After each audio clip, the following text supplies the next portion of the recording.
He querido titular a esta conferencia ¿Por qué sí soy cristiano? Refutación al ateísmo de Bertrand Russell. Una característica, digamos, en la práctica de mi modo de pensamiento, de ejercicio de pensamiento, es que en gran parte es combativo, ¿no? Pienso mucho los temas en términos de las objeciones, de las respuestas a las objeciones, de los argumentos, los contraargumentos, etcétera. Entonces, se me pidió dar una charla en torno a la cuestión de la existencia de Dios y asimismo, pues en contraste con el ateísmo, y yo dije, bueno, qué mejor opción que presentar los argumentos para la existencia de Dios, pero en contraste con un relevante pensador ateo, más o menos pues del mundo de la filosofía contemporánea, ¿no? Lo que sería siglo XX, Bertrand Russell. Bertrand Russell es un filósofo, matemático y escritor, un intelectual gigante del siglo XX, que ha realizado, pues, como ya se entiende, aportes a múltiples ramas del conocimiento. Y creo que va a resultar interesante interactuar con su pensamiento y mostrar la fortaleza de la postura ateísta, es decir, la visión filosófica que sostiene que Dios existe, frente a el ateísmo de Bertrand Russell o el antiteísmo de Bertrand Russell. Entonces, ¿por qué la conferencia tiene el nombre ¿Por qué sí soy cristiano? Esto es como darle la contra a a una famosa conferencia, a su vez, que en su momento dio Bertrand Russell, y luego a partir de ahí se elaboró un libro con ese título, Why I'm Not a Christian, ¿por qué no soy cristiano? De Bertrand Russell, ¿no? En particular, la edición que yo voy a usar es ¿Por qué no soy cristiano? De la editorial Edasa, Barcelona, 1979, para tomar alguna de las palabras de este pensador ateo. Y bueno, he querido dividir la conferencia en tres grandes secciones, en donde se va a ver el contraste entre teísmo y ateísmo. La primera es el argumento de la causa primera, la demostración de la existencia de Dios como causa primera, que esto conectaría con lo que se conoce como la segunda vía de Santo Tomás de Aquino para demostrar la existencia de Dios. La segunda sección de la conferencia abordará el argumento de la contingencia, en donde se llega a la conclusión de que Dios existe como ser subsistente o como ser necesario. Estos términos los vamos a clarificar a lo largo de la exposición. Y por su parte, la tercera sección verá el tema de la moral, es decir, cómo se enfrentan el ateísmo y el teísmo como posturas respecto de la fundamentación y entendimiento de los valores morales o, para ser más precisos, de la objetividad de los valores morales. Sin más preámbulos, vamos a esto. Primera sección, entonces. El argumento de la causa primera. Comenzaré presentando el argumento y luego la objeción principal que plantea Bertrand Russell sobre el mismo. Bien, existen diversas formulaciones del argumento de la causa primera, pero por supuesto, como tomista, mi formulación favorita es la de la segunda vía de Santo Tomás de Aquino, la cual encuentran en la Suma Teológica, la prima, cuestión 2, artículo 3. Ahí es donde Santo Tomás desarrolla las famosas 5 vías para la demostración de la existencia de Dios. Quien esté interesado, en mi canal de YouTube hay una lista de reproducción llamada Tomismo, donde van a encontrar la filosofía tomista desarrollada a detalle e incluso videos enteros para ciertos argumentos tomistas. Vamos a presentar, pero este que correspondería a la segunda vía. Y va así. Partimos del hecho de que en la naturaleza o en nuestra experiencia de lo que observamos, vemos que hay relaciones de causalidad eficiente, de causa-efecto. Luego, si se da un determinado efecto, es porque de forma antecedente a dicho efecto hay una causa. Ahora bien, esta causa tiene dos opciones: ser una causa causada o una causa incausada.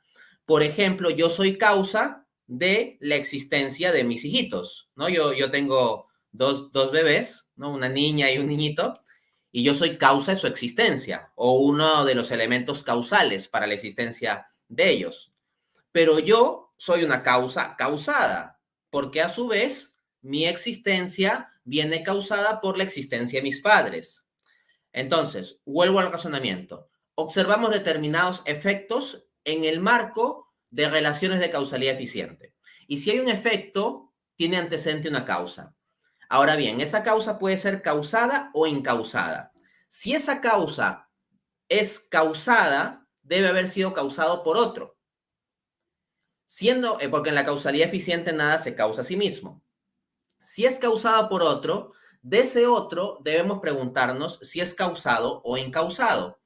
Y si decimos que es causado, entonces esa causa tendrá otra causa antecedente. Y así podríamos seguir sucesivamente. Es decir, tenemos un efecto y detrás hay una causa 1. Pero detrás de esa causa 1 hay una causa 2. Y detrás de esa causa 2 hay una causa 3. Y así retrocederíamos ad infinitum.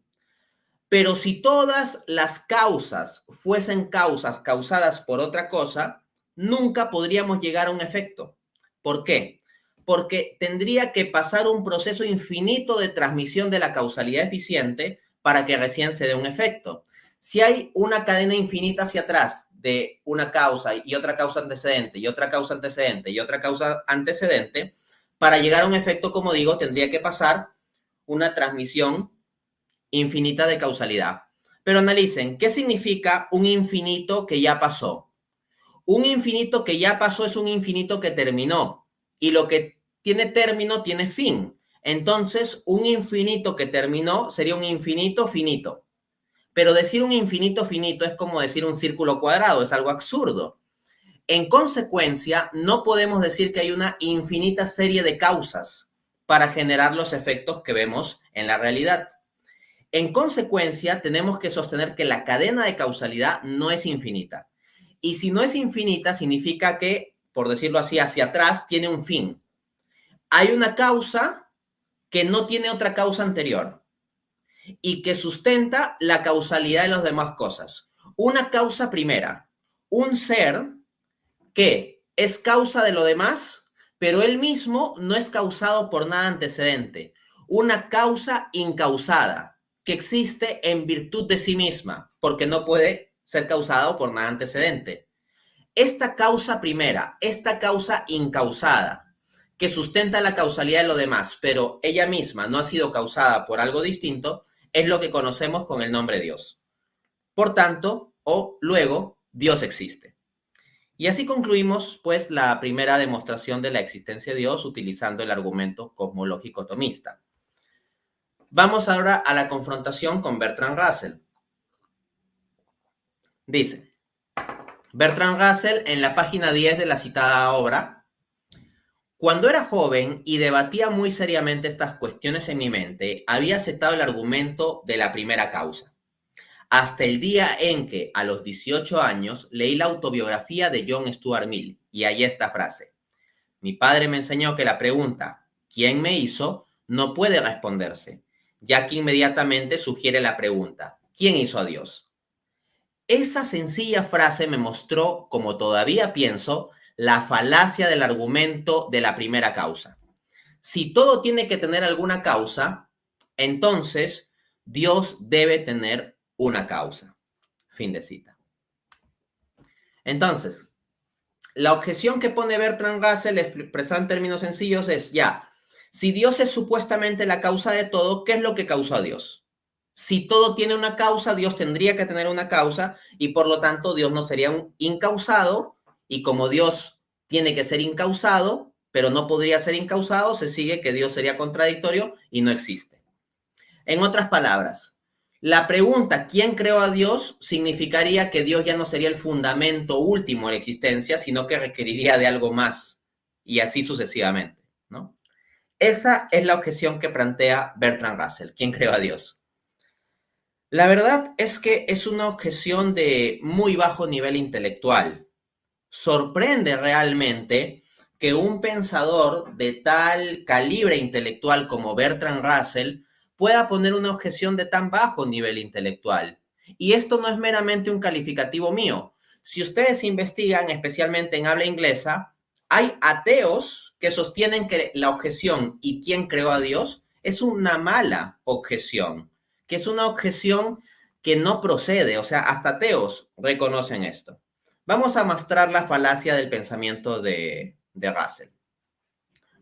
En primera instancia hay una falacia de hombre de paja, porque dice, si todo tiene una causa, entonces Dios debería tener una causa. Pero si ustedes ven con cuidado el razonamiento que yo planteé para presentar la segunda vía tomista, la de la causa primera, en ningún momento yo dije la frase todo tiene una causa. Lo que dije es que observamos un orden de causas eficientes. Ese es el punto de partida. Simplemente se parte del hecho de que observamos efectos y observamos una estructura de causa eficiente en la realidad. Punto. Nunca se utiliza la premisa de que todo tiene una causa. Si ustedes van y leen directamente la Suma Teológica, Santo Tomás en ningún momento dice todo tiene una causa. En consecuencia, el hecho de que Dios no tenga causa no viola el principio del razonamiento tomista, porque el razonamiento tomista no dice que todo tiene una causa. Se entiende precisamente que Dios sería incausado. Y como la definición de Dios es que Él es la causa incausada, la pregunta de Russell, ¿y quién creó a Dios?, es equivalente a preguntar, ¿y quién causó la causa incausada? Esa pregunta es absurda. Preguntar quién causó la causa incausada es preguntar algo así como, ¿y quién causó la circunferencia del cuadrado? Es que el cuadrado no es circular, o sea, no podemos hablar de la circunferencia del cuadrado. Una cosa es que puedas, no sé, trazar una circunferencia dentro de un cuadrado, etcétera. Pero el cuadrado en cuanto tal no es que tenga una circunferencia porque es un cuadrado. Entonces, por definición, no viene al caso preguntar ¿y cuál es la circunferencia del cuadrado?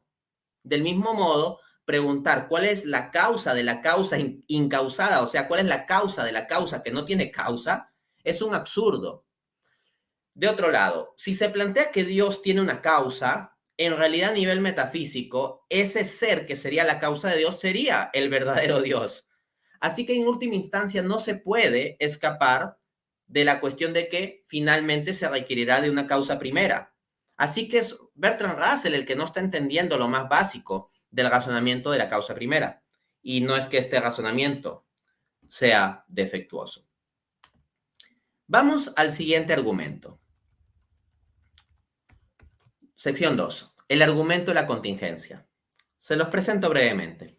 Esto correspondería a la tercera vía de Santo Tomás de Aquino para demostrar la existencia de Dios. Partimos del hecho de que existen seres contingentes. Por supuesto, es posible que varios de ustedes no estén familiarizados con la palabra contingentes. Contingentes en metafísica se refiere a seres que podrían no ser, ¿ok? Seres que existen, sí, pero no tienen en sí mismos la plena razón de su existencia, sino que dependen de otros para existir. Por ejemplo, tú eres contingente, tú que estás escuchando esta conferencia eres contingente. Porque, por ejemplo, si tus padres no se hubieran conocido, tú no existirías. Existes, pero existes como dependiendo de otros para existir. Si, por ejemplo, no se hubieran dado ciertas condiciones cosmológicas como para que haya agua, por ejemplo, en el planeta Tierra, tú no existirías. Entonces, ¿existes? Sí, pero existes como un ser contingente. Pues bien, dado que existen seres contingentes, y eso es obvio, lo que tenemos que preguntarnos es lo siguiente. Si existe un ser contingente que depende de otro para existir, y ese otro del cual depende es contingente, ese otro dependerá de otro. Y si ese otro depende de otro para existir, también dependerá de otro. Quiero que lo vean como una recta numérica para poner una analogía mental. Ubíquense en el punto cero, ¿ya? El punto cero es la existencia de un ser contingente. Partimos de ahí. Pero ese ser contingente, como es contingente, depende de otro para existir. Entonces dependerá del ser menos uno. Vamos a ir en retroceso en la recta numérica, ¿ya? Depende del ser menos uno. Pero el ser menos uno, como también es contingente, dependerá para su existencia del ser menos dos.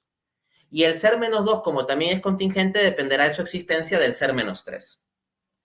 Y si decimos que todos los seres son contingentes, tendríamos que retroceder hacia el infinito en seres que dependen uno de otro y de otro y de otro, retrocediendo hacia el infinito.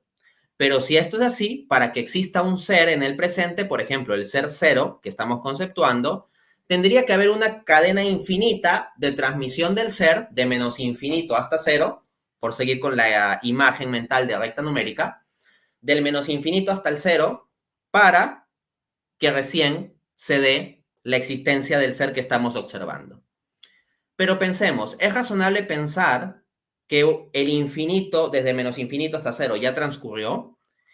Si llegamos hasta el cero es porque ese infinito ya transcurrió, pero un infinito que ya transcurrió es un infinito que terminó, un infinito finito, y es como decir un círculo cuadrado. Y en consecuencia, de forma análoga al razonamiento anterior, no puede ser, porque es un absurdo. Entonces se sigue que la cadena de antecedentes ontológicos, o sea, de seres previos, no puede ser infinita. Debe haber un ser que no sea contingente, que no dependa de otro para existir, que los demás dependan de ese ser para existir en el orden de la cadena de relación ontológica, pero que ese ser mismo no dependa de otro para existir. Ese ser que existe plenamente por sí mismo, que tiene en sí la justificación de su ser, que no depende de otro para existir, es lo que conocemos con el nombre Dios, el ser subsistente, que es lo contrario al contingente. El subsistente no depende de otro para existir, sino que existe plenamente por sí mismo. Y luego Dios existe, porque por un razonamiento lógico estricto estamos viendo que para justificar la existencia de seres contingentes, cuya existencia es evidente, requerimos necesariamente la existencia de un ser que no sea contingente, un ser subsistente, Dios mismo. Y por lo tanto, Dios existe. Bien, vamos a la objeción o algunas objeciones que plantea Bertrand Russell a este razonamiento. Mire, Bertrand Russell sostuvo un debate sobre la existencia de Dios muy famoso que fue transmitido por la BBC de Londres por televisión contra el sacerdote y filósofo Friedrich Copleston. Este debate se llevó a cabo en el año 1948. Y en ese contexto, uno de los argumentos que presenta Copleston es el argumento de la contingencia, que es mi argumento favorito, la tercera vía atomista. Y dentro de eso se da el siguiente intercambio. Bertrand Russell le dice a Copleston, cito la página 96 y 97 del libro ¿Por qué no soy cristiano? Dice Russell, la dificultad de este argumento está en que yo no admito la idea de un ser necesario y no admito que haya ningún significado particular en llamar contingentes a otros seres. Copleston le responde, puede decir que no existe tal ser, pero le va a ser difícil convencerme de que no entiende los términos que uso. Fin de cita. O sea, aquí Bertrand Russell quiere jugarle al asunto de la filosofía analítica o el neopositivismo lógico. Bertrand Russell quiere jugar como a que los términos contingente y necesario son términos vacíos y que él no los entiende. Pero vamos, es que en cierto modo se está haciendo el tonto y Copleston con mucha elegancia se lo dice. O sea, Copleston en el fondo, como digo, con mucha elegancia le está diciendo no se haga el tonto. O sea, le dice, yo puedo entender que usted no acepte la existencia de un ser necesario, tal vez, porque es ateo, Russell, ¿no? Pero no le acepto eso de que me diga que no entiende los términos que uso. Porque miren, que existen los seres es evidente. Llamamos ser a cualquier cosa que tiene realidad o existencia. Un vaso es un ser, yo soy un ser, mis lentes son un ser, etc. Hablamos de seres. Que existen los seres es evidente. Ahora bien, si existen los seres, podemos preguntarnos, ¿estos seres existen? Este ser, por ejemplo, un ser concreto, por ejemplo, el vaso. ¿Este ser existe dependiendo de otro para existir o existe por sí mismo sin depender de otro para existir?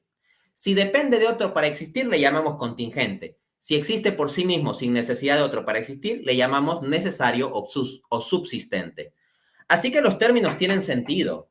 Uno puede discrepar si quiere de la conclusión del razonamiento, pero pretender patear el tablero como Russell y decir que no tienen sentido es, pues, problemático, ¿no? Ahora, hay que precisar en esto que Russell juega en gran parte, como pasa con muchos pensadores ateos, con el tema del agnosticismo, ¿no? O sea, Russell por un tiempo dice como que, bueno, yo no sé si Dios existe o no. Hay otros momentos en que, pues, afirma que los argumentos para la existencia de Dios no funcionan, pero en la práctica pensemos lo siguiente. Se opone al teísmo y al mismo tiempo, ¿un agnóstico cómo vive? ¿Un agnóstico vive como si Dios no existiera o como si Dios sí existe? Los agnósticos teóricos son ateos prácticos, a final de cuentas, ¿no? En todo caso, lo que tenemos en Russell es un opositor del teísmo. Dicho eso, vamos a otra objeción al argumento de la contingencia. Dice Russell, cito, puedo ilustrar lo que a mi parecer es una falacia suya. Todo hombre existente tiene una madre, y me parece que su argumento es que, por lo tanto, la raza humana tiene madre. Pero evidentemente la raza humana no tiene una madre. Esa es una esfera lógica diferente. Copleston le responde. Bien, realmente no veo ninguna paridad. Si dijera, todo objeto tiene una causa fenoménica, por tanto, toda la serie tiene una causa fenoménica, habría una paridad. Habría una paridad, pero no digo eso. Digo, todo objeto tiene una causa fenoménica, pero la serie de causas fenomenales es una explicación insuficiente de la serie. Por tanto, la serie tiene no una causa fenoménica, sino una causa trascendente. Fin de las palabras de Copleston. Russell replica. Eso es un presupuesto, eso es presuponiendo siempre que no solo cada cosa particular del mundo, sino el mundo en total tiene que tener una causa. No veo la razón para esa suposición. Si usted me la da, la escucharé. Responde Copleston. Bien, ¿la serie de acontecimientos está causada o no está causada? Si lo está, tiene que haber evidentemente una causa fuera de la serie. Si no tiene causa, entonces es suficiente por sí misma. Y si lo es lo que yo llamo necesaria, pero no puede ser necesaria, ya que cada miembro es contingente. Y hemos convenido que el total no tiene realidad aparte de sus miembros, y por tanto no puede ser necesario. Por tanto, no puede carecer de causa y tiene que tener causa. Cita de la página 100. Bien. Lo que he leído hasta aquí, esta parte tiene términos bastante técnicos. La discusión se da en el marco de la filosofía kantiana. Quienes hayan escuchado que supuestamente Immanuel Kant refutó el tomismo, las vías tomistas, son patrañas. Tengo una conferencia, la encuentran en mi canal de YouTube, donde refuto las críticas de Kant a las pruebas de la existencia de Dios, defendiendo una postura tomista. Pero volviendo a esto, cuando hablan de causa fenoménica y la serie de la cadena y la causa trascendente, están utilizando términos kantianos. Se los voy a poner sencillo, con una analogía. Miren, imagina que tú estás caminando por la calle y de repente ves un eslabón de una cadena colgando del aire. Lo ves suspendido en el aire. Y entonces dices, wow, ¿cómo es posible que haya un eslabón suspendido en el aire? Pero alzas un poco la vista y te das cuenta de que ese eslabón suspendido en el aire es agarrado por otro eslabón. Entonces, pero que ese eslabón está más arriba, más arriba. Y tú dices, bueno, la explicación de que este eslabón primero esté suspendido en el aire es que hay un eslabón arriba que lo sostiene. Pero ¿qué sostiene ese segundo eslabón? Entonces ves que hay un tercer eslabón que está sosteniendo al segundo eslabón, y un cuarto, y un quinto, y un sexto, y así. Te pregunto, ¿qué inferirías tú? ¿Qué te parece más razonable? Inferir que toda esa cadena de eslabones no tiene nada trascendente que la sostenga, por ejemplo, que en algún momento haya como un satélite que esté sosteniendo la cadena, o un avión, o un dron, o lo que sea. Es razonable pensar, ahí veamos dos opciones. Opción 1, tú ves esos eslabones y ves que se pierde hasta las nubes, ¿ya? La cadena. No sabes qué hay más allá, no ves directamente lo que hay más allá, así como no ves directamente a Dios. No ves lo que hay más allá, pero ves la cadena que se sostiene hacia arriba. Tiene dos opciones. Suponer que la cadena por sí misma, sin algo trascendente que la sostenga, como digo, como un dron, un satélite o algún mecanismo aéreo que esté fijo, se sostiene por sí misma, opción 1, u opción 2, pensar que hay un algo trascendente que sostiene la cadena. Creo que es absolutamente evidente para todos nosotros que vamos, o sea, la opción 2 es la más razonable. Entonces, uno puede decir, cuando hablamos de causas fenoménicas en los términos kantianos, en esta analogía las causas fenoménicas sería que La causa de que hay un eslabón es que está sostenido por el otro eslabón. El eslabón 1 está sostenido por el eslabón 2 y el eslabón 2 por el eslabón 3 y el eslabón 3 por el 4. Esa es la serie de causas fenoménicas.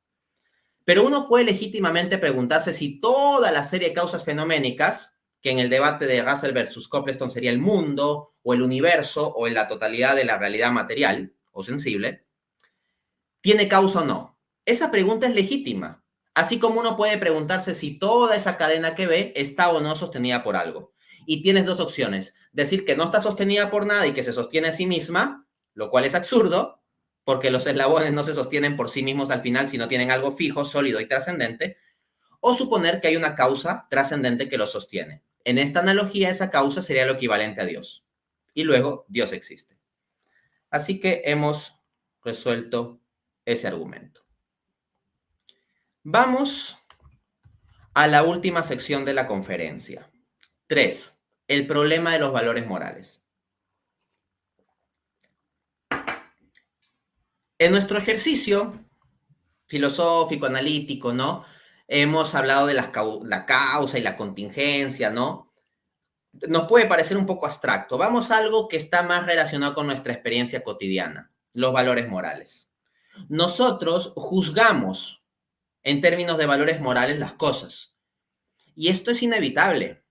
Hay cosas que decimos que verdaderamente u objetivamente estén bien y cosas que objetivamente están mal. Por ejemplo, hay quienes hoy en día en nombre del relativismo y la tolerancia dicen que el bien y el mal es perspectiva de cada uno, que cada uno tiene sus valores.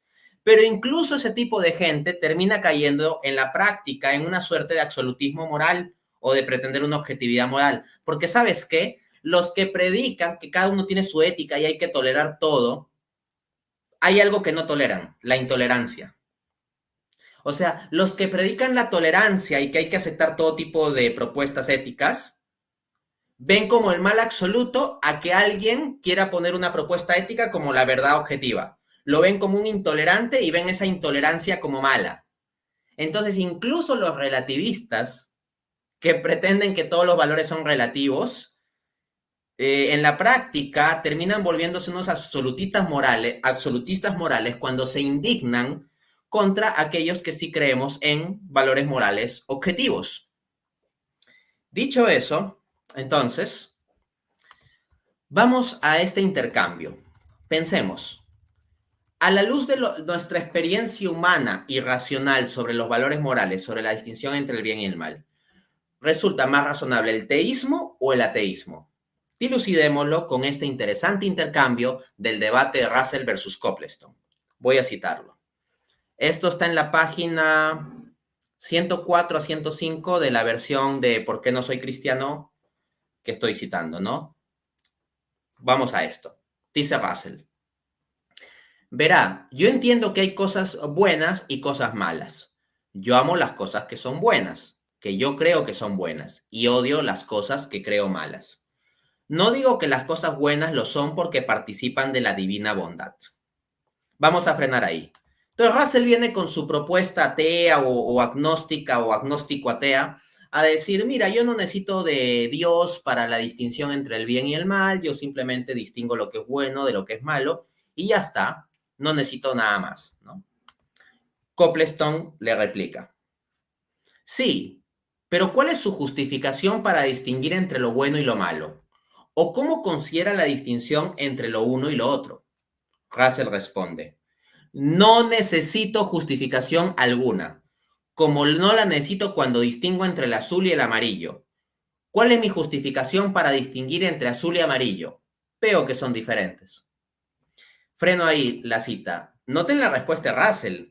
O sea, es un debate entre filósofos. Los filósofos deben dar razón de las cosas, justificación de las cosas. Copleston confronta a Russell diciéndole, dame una justificación de cómo distingues lo bueno de lo malo. Y Russell responde, no necesito dar justificación alguna. Y lo pone como un asunto tan básico u obvio como distinguir entre lo azul y lo amarillo. Sigamos viendo en qué va a parar esta discusión. Le replica Copleston. Convengo en que esa es una excelente justificación. Usted distingue el amarillo del azul porque los ve. Pero ¿cómo distingue lo bueno de lo malo? Ahí está Copleston con su ironía inglesa, ¿no? O sea, dice que es una excelente justificación, claro, pero para distinguir lo amarillo de lo azul, porque los ve. Pero le vuelve a plantear el tema, ¿y cómo hace para distinguir el bien del mal? O sea, no deja que Russell se quiera escapar del asunto con una analogía barata, ¿no? ¿Y qué responde Russell frente a la pregunta, ¿cómo distingue lo bueno y lo malo? Miren la respuesta de Russell. Dice Russell, por mis sentimientos. Copleston replica, ¿por sus sentimientos? Bien, eso era lo que preguntaba yo. ¿Usted cree que el bien y el mal tienen referencia simplemente con el sentimiento? Responde Russell, bien, ¿por qué un tipo de objeto parece amarillo y el otro azul? Puedo dar una respuesta a esto gracias a los físicos. Y en cuanto a que yo considere mala una cosa y otra buena, probablemente la respuesta es de la misma clase, pero no ha sido estudiada del mismo modo y no se la puedo dar. Freno la cita ahí. A lo que está apelando Russell en el fondo en esa respuesta es al fisicalismo, a que los seres humanos no somos más que estructuras físicas, que la única realidad que existe es la realidad material y las leyes físicas. Y por lo tanto, la razón por la cual llamamos a ciertas cosas buenas y ciertas cosas malas simplemente es físico-química, biológica, evolutiva. En otras palabras, nuestros juicios morales serían un subproducto de interacciones físicas. O sea, Russell está diciendo que así como por mecanismos físicos los seres humanos distinguimos el color azul del amarillo, pues también por unos mecanismos físicos distinguimos el bien del mal. Punto. Vamos a ver qué le replica Copleston.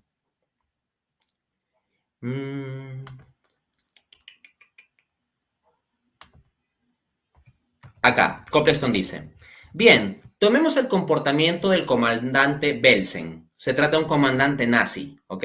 Sigo citando. A usted le parece malo e indeseable, y a mí también. Para Adolfo Hitler, me figuro, sería algo bueno y deseable.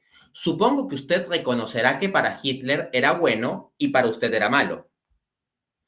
Entonces, noten cómo Russell apelaba como a la física dentro de cada uno al final para explicar la distinción bien mal, y Copleston sabe cómo confrontarlo, porque le dice algo como, mire, en el fondo es como Hitler tendría sus propios sentimientos y sus reacciones físico-químicas que haría que vea buena la conducta de los comandantes nazis, y usted y yo pues tenemos otros condicionamientos que nos lleva a verlos como malos. Entonces, la distinción entre el bien y el mal respecto de las atrocidades de los nazis serían simplemente una cuestión de física o química en el cerebro u organismo de cada uno, ¿no? Lo cual es absurdo. Frente a eso, Russell dice, no voy a ir tan lejos. Quiero decir que hay gente que comete errores en eso, como puede cometerlos en otras cosas. Si tiene ictericia, verá las cosas amarillas, aun cuando no lo sean. En eso comete un error. Copleston replica, sí, uno puede cometer errores, pero ¿se puede cometer un error cuando se trata simplemente de una cuestión referente a un sentimiento o una emoción? Seguramente Hitler sería el único juez posible en lo relativo a sus emociones. Lo acorraló. O sea, noten cómo Russell, este gigante intelectual, frente a la pregunta de la distinción entre el bien y el mal, dice, yo los distingo por mis sentimientos. Y al final de cuentas, Copleston lo confronta con el hecho de que alguien como Hitler, por sus sentimientos, también distinguiría entre el bien y el mal así, y por sus sentimientos le parecería que la conducta de los comandantes nazis sería moralmente buena. Entonces vemos que el ateísmo de Russell se quiebra, o sea, no da una visión razonable sobre la ética, no es capaz de dar una justificación real y coherente. Y en consecuencia estamos viendo un caso acumulativo de cómo sobre la causalidad, sobre la contingencia y sobre la moral, el ateísmo de Russell fracasa y el ateísmo en general se quiebra. El ateísmo es un fracaso intelectual. Muchas